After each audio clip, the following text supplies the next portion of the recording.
جاہلیت سے لڑنا ہے، یہ میرے کل سے آج تک کے مضمون کا کھلا خلاصہ ہے۔ جاہلیت سے ڈرنا نہیں ہے، جاہلیت کو برداشت نہیں کرنا، جاہلیت کو بڑھنے نہیں دینا، جاہلیت سے روکنا ہے۔ آنے والا جو الیکشن ہے اس میں بھی ہم کو یہی سوچ کر حصہ لینا ہے کہ ہم کو جاہلیت کے ظلم و ستم کو کم کرنا ہے اور دھیرے دھیرے ختم کرنا ہے۔ کہیے انشاءاللہ۔ یاد رکھنا، اچھی طرح یاد رکھنا ہر مسلمان ووٹ دینے والے لڑکے اور لڑکی نوجوان ووٹر کا ووٹ پڑھنا چاہیے۔ ایک بھی ووٹ ایسا نہیں ہونا چاہیے جو نہ پڑھے۔ میں جانتا ہوں ایک بھی ووٹ نہ پڑے۔ یاد رکھنا، اگر آپ ہر عمل نیت کے حساب سے ہوتا ہے، انما الاعمال بالنیات، کوئی ووٹ ڈالتا ہے کسی اور نیت سے، آپ ووٹ ڈالیں اس نیت سے کہ میں چاہتا ہوں کہ میرے ووٹ کے ذریعے میرے ملک کے اندر ظلم کم ہو، میرے ملک کے اندر عزتیں کم لوٹی جائیں، میرے ملک کے اندر بے گناہ لوگوں کو جیل میں ٹھوسنا بند ہو۔ آپ کا ایک ووٹ بہت کچھ کرا سکتا ہے۔ کاہلی سستی مت کیجیے گا۔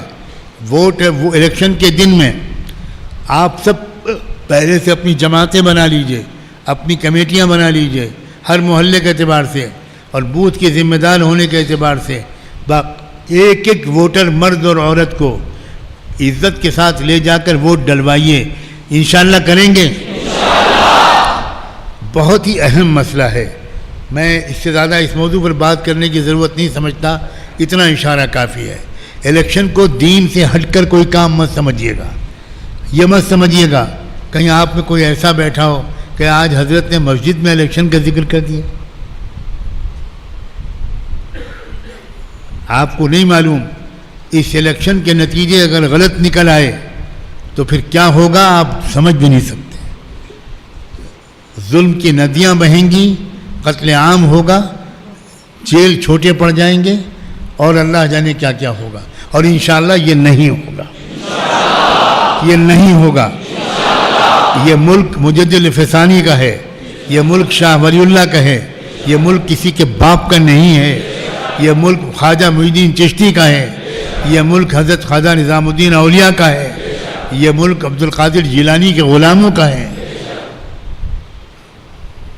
اس لیے آپ سب اس خبر کو عام کریں، عورتیں بھی ووٹ ڈالیں۔ ابھی تک جن لوگوں نے اپنا ووٹر آئی ڈی نہیں بنوایا، اب بھی اگر بن سکتا ہو تو ضرور اس کو بنوائیں۔ یہ بات میں بہت اہمیت کے ساتھ کہنا چاہ رہا ہوں۔ آخر میں دو باتیں اور باقی رہ گئی ہیں۔ ایک تو یہ کہ جو میں نے مطالعے کے سلسلے میں کہا تھا، تو آپ کے اپنے شہر کا رسالہ ہے الفرقان۔ آپ سوچیں 91 سال سے یہیں کے وہ فرد تھے حضرت مولانا محمد منظور نعمانی، جنہوں نے الفرقان رسالہ نکالا تھا 1933-34 میں۔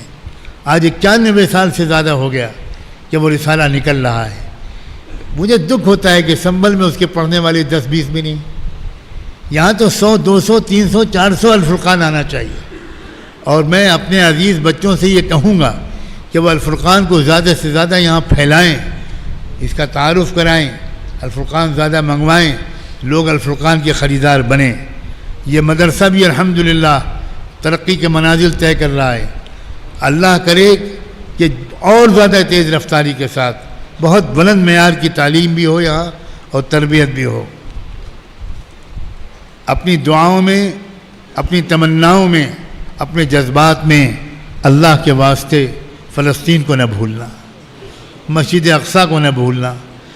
یہ ہیں اصلی ایمان والے، یہ اصلی ایمان والے ہیں۔ ایمان سیکھنا ہو تو ان سے سیکھو، بہادری سیکھنا ہو تو ان سے سیکھو، وفا سیکھنا ہو تو ان سے سیکھو، سخاوت سیکھنی ہو تو ان سے سیکھو۔ سلام بھیجتے ہیں ہمیں ان ماؤں پر جو اپنے بچوں کی جنازوں کی پیشانی پر بوسہ لے کے کہتی ہیں، جاؤ بیٹا، اسی دن کے لیے میں نے تم کو پالا تھا، جاؤ جاؤ، میں شہید کی ماں ہوں، تم نے مجھے تمغہ پہنا دیا۔ کیا عورتیں ہیں، کیسے چھوٹے چھوٹے بچے ہیں، کیسی بچیاں ہیں۔ آج تو سوشل میڈیا کی برکت سے ہم بیٹھے تصاویر دیکھ رہے ہیں، حالانکہ مجھے ڈر لگتا ہے دیکھتے دیکھتے کہیں ہم بے حس نہ ہو جائیں۔ ان تصویروں کو دیکھنے کے بعد ہماری آنکھوں سے آنسو نہیں خون کے قطرے بہنے چاہیے، ہمیں سجدے میں گر جانا چاہیے.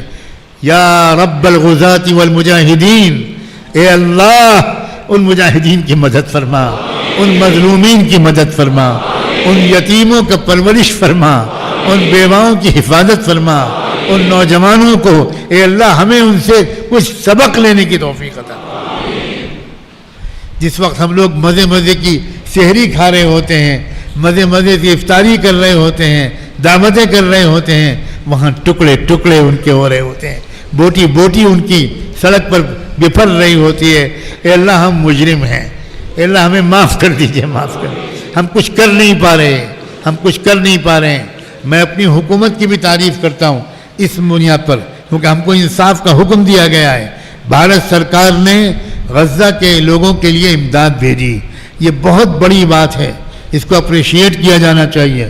امداد بھیجی، جب لوگوں نے تقاضا کیا تو کئی جہاز بھر کے بھارت سرکار نے غزہ کے لوگوں کے لیے امداد بھیجی. ہمارا فرض ابھی باقی ہے، اللہ تعالی ہم کو بھی اپنے فرض کی ادا کرنے کی توفیق عطا فرمائے. بہت سے حضرات کل سے اب تک مجھ سے ملے ہیں اور بیعت کی درخواست کی ہے کہ وہ بیعت ہونے کے لیے آئے ہیں. میں یہی کہتا رہا کہ بھئی وہاں آ جاؤ. پھر مجھ سے بہت لوگوں نے مشورہ دیا